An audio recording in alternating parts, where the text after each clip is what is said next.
In the past, mostly, currently, completely, I do not like to mess around when it comes to disrespecting gang stuff. Like, I don't like to make those jokes. I don't like to involve myself in it too much because that to me is like the number one thing that could make doing no jumper in Los Angeles less comfortable, less fun, less, interesting, less exciting, if we get to the point where it's like, oh, there's just so much animosity towards us, et cetera. And I just have too much respect for the overall culture that we kind of like exist within. So like for sure, that is not something I ever would have thought of. I just want to clarify this. I've never ever heard this Hoover expression. I don't know if that's something that like neither people say. I don't think any of us ever heard that. It did really roll off his tongue as if this is something he had said many times in his life, which, whatever, I get it. But definitely not something that I would have planned. Honestly, it took me like upwards of 5 to 10 seconds to even understand what he had just said because I was like I was looking at my phone. I was like distracted for a second or whatever. And when I realized, I was kind of upset. Like I wish that I had like immediately said, "Hey, out of here. That's not cool. Like we don't appreciate that kind of energy." Like the first, what he said in the first one, right? I thought I heard wrong. I'm like, that ain't what he said for sure. Yeah, there's no way he said that, right? I think then a lot of dudes just be too invested in this. Man, like dudes, like I'm just seeing all like type of stuff because dudes, like first you got it was scripted, and it's like if you looking at it like how was it scripted, like you see the place that it came from and like I'm saying and like how it came of talking about it was scripted, like in no way form or fashion are you watching this, why would you believe this is scripted? And then second, like they said we basically on no jumper to what was one of them little podcasts I seen saying they said Munchie B and Hefe is on no jumper to take something. I was just like, man, these dudes is crazy. Man. I mean, to take something? Take something. I mean, all right, this is my other thing too. And I don't know if Munchie's ever like peeped this, but it's something that I've just noticed myself like naturally doing is that I feel very defensive of Munchie. Like I want to protect Munchie because number one, we kind of like came together from a situation in which we maybe like weren't super cool, So him even wanting to do podcasts or like even building that bridge and the fact that we've developed a relationship means something to me.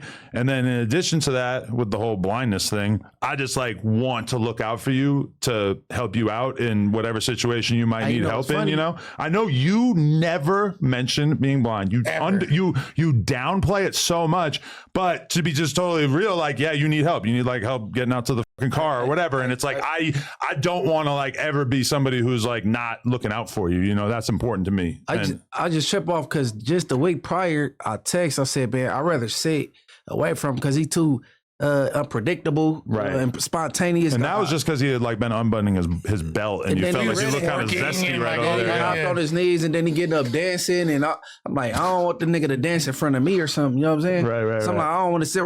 But then the very next week, he said a slob word, 2 people over. I'm like, damn, if I was sitting like I was the week prior.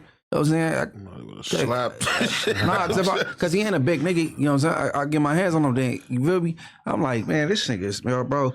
Hey, but he say it was an accident, right? But I was just paying attention, not the content, because that content creators or whatever. I'm paying attention to how he reacted to it after. Like, you still thinking it's a game or it's a joke, or you trying to take this show on a roller coaster. He did a reaction to it? No. I'm just paying who, me? I said, did he do a reaction? No. I was just paying attention to him because like after that he went on the nose. I'm trying to see because he said he apologized after that. I want to see if he was go after that. Yeah, you know what I'm saying? That's what I was trying to pay attention to. But he got to know that shit. And he picked the gang capital, bro. Yeah. Bloods and Chris, all niggas give all over faces and shit. He picked here to come and chose because his whole thing is blood and Crips. You know what I'm saying? I'm like, that shit gonna have to change in a minute. But you saying he picked here is kind of like you giving in to the perspective of people saying it was scripted. No, I think he meant Los Angeles. Moved to LA. He meant LA. And is making content. But because think about it, he'd be doing the GDBD Viceler, right? We all laugh. That doesn't hold any weight out here because nobody cares, right? If he was doing it in Chicago long enough, people would probably trip on him. But out here, if he was saying I'm Hoover Blood Crip, whatever, like, I mean, I guess he does say that, but like, there's definitely like a shelf life on that's that. the first time he said that. I never heard like from the, because after I started cycling through shit, see how much of a habit that is, right? Yeah. But I never really paid attention to this shit unless he was on No Jumper, Right. But he never said that word elsewhere, has he? No. But he played with the Bloods and Crips a lot. I'm like, okay, so he know that Southern California, what this based on, and that he made that his whole gimmick. You know what I'm saying? Because I'm looking at the dude Cartoon, and then Cartoon upset about some things because Cartoon he breathed this Crip thing. He passionate, right? So like I'm like he pointing out certain stuff. I'm like, okay, this is just what he do. He be playing with shit he shouldn't be playing with, and I don't think it's gonna last long. You know what I'm saying? I mean, if it depends on how important content is to him, but I know the blood thing can't happen again. You know For sure. And you know, I kind of had a realization while we were out in Houston, or in Dallas rather, like Unc drove from LA to Dallas. He hung out with us for probably about 3 hours total. And then we did not see him the rest of the trip, which is, I just say that to say that he's a different kind of dude. Like, I just don't know anyone who's ever like would do that. Like, to me. And he's still out there, right? Yeah. And he was supposed to be on the show today, but he thought it was Monday, even though it is in fact Tuesday. And he like, Supposedly. I mean, this is what he's telling me on the phone. Like last night when we talked on the phone, he said that he quit. And then I said, well, will you just come back and do the No Jumper show tomorrow? And he said, yeah. And then today we realized he was still in Texas, and we called him, and he's just basically like, oh, I thought it was Monday. I thought it was still today. Some part of me doesn't understand what the hell's going on with this guy. But in addition to that, like, all right, I got a viewpoint. Like, I think in his mind, this is a very, very good strategy to get attention and go viral, is that he's basically going to say the most offensive thing that he could think of in that moment, and then he'll just immediately start apologizing. So what you think? What you saying? That was he said that on purpose? I think he knew what he was doing. That he was trying to like antagonize, and like just like he wanted to see how you would react. / he knew that it would get a reaction. I don't think that he's dumb enough to think that you could just say that. And like he even said, "I didn't know you're a blood. Get the fuck out of here." Well, he got super mad at me for saying exactly what you just said on this, like the next several pods that we did. Really? Yeah. I was like, bro, like this guy's really intelligent. Yeah. He's not smart.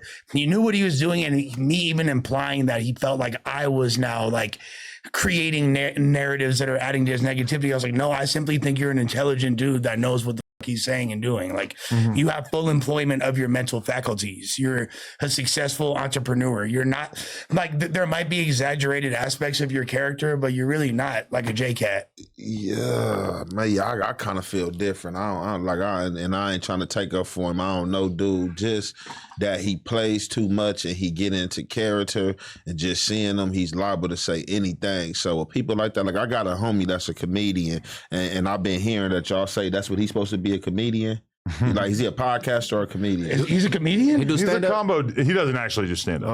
Oh, all right. Well, I just know, like, for like comedians, like a comedian is liable to say anything. For sure. Bro, Yes. you gotta watch out. Like, I like heard my homie say some crazy to his granny that was just like, I was like, man, even if I was a comedian, like, bro, I'm not about to say that, you tripping. And he had to tell me, because I try to check him in front of his grandma, like, no, bro, you know, comedian, all she understanding this and that. But long story short, I didn't think that, like, I thought it just like happened to just come out like Munchie B was just owning him about the Hoover thing and woo and was playing with him, and he just like happened to have a flashback and come out and like wooty wooty wooty woo. I don't think that he was like trying to do it, trying to get a reaction out of Munchie. I just don't. you know, I need to be talking like faster than they thinking. Yeah. I'm thinking he was like, you know what I'm saying? Yeah. When I heard the slop, I'm like, what? Because I thought he was trying to say something else and he just country or something. You know what I'm saying? Then he said it again. No, but the energy started though when Munchie like With the made it clear he Hoover didn't want to sit next to him. No, it started Oh, you before think that. that's when he decided to troll him? 100%. Yeah. I mean, this is my thing too, is that we all saw how awkward. Moving forward, I want to sit next to him though. Okay. no, my daughter's like, you know what I'm saying? I think you deserve that. I think you deserve the opportunity to be able to grab him by his lapel if he offends you again. I like that idea. I don't think that's totally out of the realm of possibility, but also, like, this is my thing. We saw how annoying and bad it gets when hosts disrespect each other's hoods on this podcast. We all remember NAP Gate with DW and Brick Baby. Not gonna lie, legendary content, extremely entertaining, but overall very bad for the camaraderie and the relationships that we're all trying to build when that kind of stuff comes into play, because then you have tens of thousands of street affiliated people who care about this stuff on the sidelines who are casting judgment and judging people. And I saw it. I saw people making videos about Munchie. I from just talking to Munchie, I could tell that he's got people hitting him up left and right. And I just feel like if we're going to sit here and all do a podcast together, for sure, those boundaries, like when we did the yeses and nos or whatever, there's one that we didn't feel like we had to can even say. It was we shouldn't. No gang. But he brought it up. Munchie did bring that up. People ain't been hitting me up. They been more so, oh, we coming with you next week. We go them up type shit. I'm like, nah, you feel me? Right. It been some shit like that. It been some content niggas. And then if it's some bloods that's on the internet, they ain't been to their hood in 30 years. It ain't like no, for real. Like all of them.